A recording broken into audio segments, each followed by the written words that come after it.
दिल्लीच्या जंतर मंतरवर आंदोलन चालू होतं आणि यात कित्येक चेहरे समोर आले जे स्टार बनून झळकत आहेत. त्यातीलच एक चेहरा म्हणजे नेहा बोरा आंदोलनाचा आत्मा बनली. सलग 23 दिवस तिने अन्नाचा एकही कण खाल्ला नव्हता. तिच्या शरीराचे वजन तब्बल 7.5 किलोने घटले होते. रक्तातील साखरेची पातळी धोकादायक टप्प्यावर पोहोचली होती.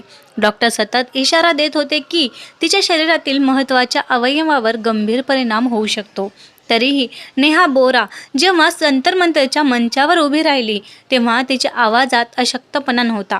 जखमी विद्यार्थ्याकडे पाहत तिने ठामपणे म्हटले, आमच्या जखमा या हिंसेची साक्ष देतील.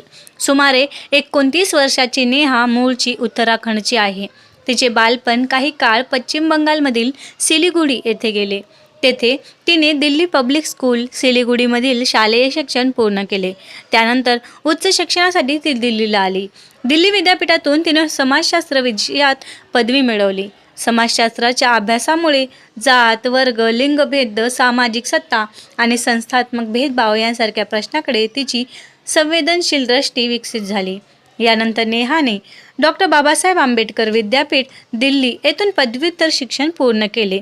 सामाजिक विज्ञान, संस्कृती, मानवशास्त्र आणि चिकित्सक विचारसरणी यासाठी ओळखल्या जाणाऱ्या या विद्यापीठाने तिच्या सामाजिक बांधिलकीला आणि सार्वजनिक सक्रियतेला अधिक स्पष्ट दिशा दिली.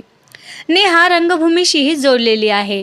रंगभूमीने तिची अभिव्यक्ती, मंचावरील आत्मविश्वास आणि लोकांशी थेट संवाद साधण्याची क्षमता अधिक सक्षम केली. तिच्या भाषणात तयार राजकीय भाषेचा आभास नव्हतो. ती थेट लोकांशी संवाद साधते. तिची वाक्य छोटी असतात पण ती थेट मनाला भिडतात. सध्या नेहा जवाहरलाल नेहरू विद्यापीठाच्या म्हणजे JNU school of arts and एस्थेटिक्समध्ये PhDच्या 3ऱ्या वर्षाची संशोधक आहे. येथे सिनेमा, रंगभूमी, दृश्यकला, सादरीकला आणि कलेचे सामाजिक अर्थ यांचा अभ्यास केला जातो. हीच तिच्या व्यक्तिमत्वाची महत्त्वाची ओळख आहे. ती केवळ घोषणा देणारी विद्यार्थी नेत्या नाही, ती समाजशास्त्राची विद्यार्थिनी, कला व सादरीकरणाची संशोधक आणि रंगकर्मी आहे. वर्गखोली, ग्रंथालय, रंगमंच आणि आंदोलन हे तिच्या सार्वजनिक आयुष्याचे 4 महत्त्वाचे आधारस्तंभ आहेत. JNUमध्ये शिक्षण घेत असताना नेहा विद्यार्थी राजकारणात सक्रिय झाली. ती ऑल इंडिया स्टुडंट्स असोसिएशनमध्ये सहभागी झाली आणि पुढे या संघटनेची राष्ट्रीय अध्यक्षा बनली. शिक्षणाचे खाजगीकरण, विद्यापीठातील शुल्कवाढ, वसतिगृह, शिष्यवृत्ती, जातीय भेदभाव, महिलांची सुरक्षा आणि लोकशाही पद्धतीने आंदोलन करण्याचा अधिकार हे तिच्या लढ्याचे प्रमुख विषय राहिले. तिने मॉब लिंचिंग विरोधात आवाज उठवला. बिल्किस बानो प्रकरणात न्यायाची मागणी केली. गाझामध्ये नागरिक, महिला आणि मुलांवर होत असलेल्या हल्ल्याविरोधात भूमिका घेतली. दलित, आदिवासी, OBC आणि अल्पसंख्याक विद्यार्थ्यांना समान संधी मिळावी अशी ती सातत्याने मागणी करत आली.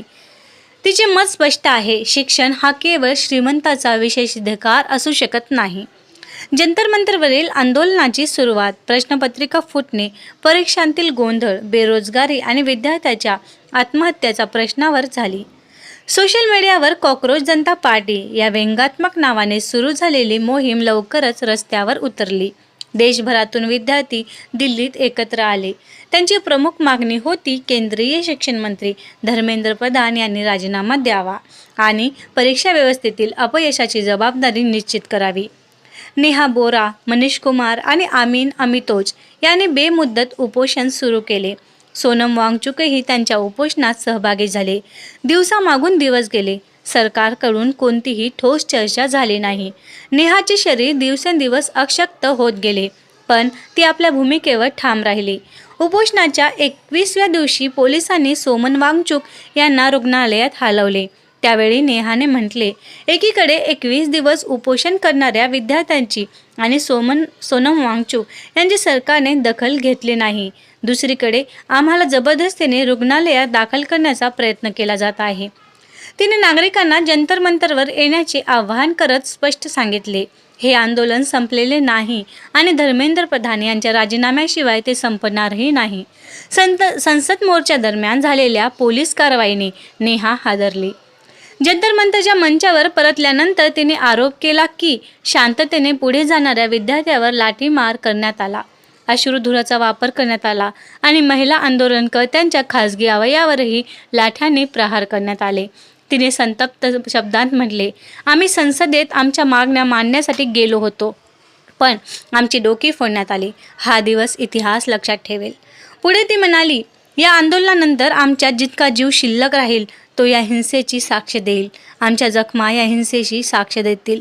नेहाने आपल्या भाषणात सावित्रीबाई फुले आणि फातिमा शेख यांची आठवण करून दिली. अपमान, शिव्या आणि हल्ले सहन करत मुलीसाठी आणि वंचितासाठी शिक्षणाचे दरवाजे उघडणाऱ्या स्त्रियांच्या परंपरेशी तिने आजच्या शिक्षणाच्या लढ्याला जोडले. तिचा संदेश स्पष्ट होता. शिक्षण वाचवणे हा केवळ आजच्या विद्यार्थ्यांचा नव्हे तर पुढील पिढ्यांचा प्रश्न आहे. त्यानंतर ज्येष्ठ विधिज्ञ आणि राज्यसभा सदस्य कपिल सिब्बल यांनी त्यांच्या सेंट्रल हॉल या कार्यक्रमात नेहा बोरा, आमीन अमितोज आणि आंदोलनात सहभागी अनुष्का घोष यांच्याशी संवाद साधला. या चर्चेचा विषय होता विद्यार्थी आंदोलन, नीट पेपर लीक, शिक्षण सुधारणा आणि लोकशाही अधिकार. या चर्चेत नेहाने सांगितले की तरुणाचा संताप अचानक निर्माण झालेला नाही. वर्षानुवर्षाच्या मेहनतीनंतर प्रश्नपत्रिका फुटतात, परीक्षा रद्द होतात, नव्या तारखा जाहीर होत नाहीत. कुटुंबे कर्ज काढून मुलांना शिकवतात, पण त्यांनाही न्याय संधी मिळत नाही. तिने स्पष्ट केले की हे आंदोलन आता एखाद्या व्यक्तीचे किंवा एका संघटनेचे राहिलेले नाही. हे त्या लाखो विद्यार्थ्यांचे आंदोलन आहे ज्यांच्या भविष्याशी परीक्षा व्यवस्थेतील त्रुटींनी खेळ केला आहे. शिक्षण मंत्र्याचा राजीनामा ही त्यांच्या दृष्टीने जबाबदारी निश्चित करण्याची मागणी आहे. कपिल सिब्बल यांच्याशी बोलताना तिने म्हटले की इतिहासातील मोठे बदल नेहमी तरुणांनी घडवले आहेत. विद्यार्थ्यांना सरकारकडून सहानुभूती नको, संवाद हवा. आश्वासने नको, ठोस कृती हवी. निष्पक्ष परीक्षा हवी आणि आपल्या भविष्यावर विश्वास हवा. नेहा बोराची कहाणी अजून लिहिली जात आहे.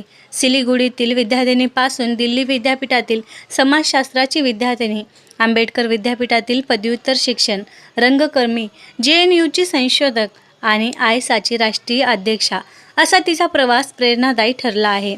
जंतर मंतरने तिला राष्ट्रीय स्तरावर ओळख करून दिली आहे. तिच्या मागण्या स्पष्ट आहेत. पेपर लीक थांबले पाहिजेत, परीक्षा निष्पक्ष झाले पाहिजेत, दोषींना शिक्षा झाली पाहिजे, शिक्षण परवडणारे झाले पाहिजे, सरकारने विद्यार्थ्यांशी संवाद साधला पाहिजे, राजकीय जबाबदारी निश्चित झाली पाहिजे आणि शांततापूर्ण आंदोलन करणाऱ्या तरुणांवर बळाचा वापर थांबला पाहिजे. 23 दिवस उपाशी राहिलेली ती संशोधक आज देशाला एकच प्रश्न विचारत आहे. शिकणाऱ्या तरुणाने न्याय मागायचा तरी कुठे? तिचे नाव आहे नेहा बोरा आणि आता तिचा आवाज दुर्लक्षित करणे सोपे राहिलेले नाही. तर मित्रांनो, ही आहे नेहा बोरा, जी जंतर मंतरवर आंदोलन चालत आहे त्याची मेन. तर हे लोक आपल्या लेकरांच्या भविष्यासाठी लढत आहेत. तर यांना सपोर्ट करणं ही काळाची गरज आहे. अजून एक गोष्ट सिद्ध झाली की जेन झीने आपला जो आयडियल आहे तो डॉक्टर बाबासाहेब आंबेडकर यांना निवडला आहे.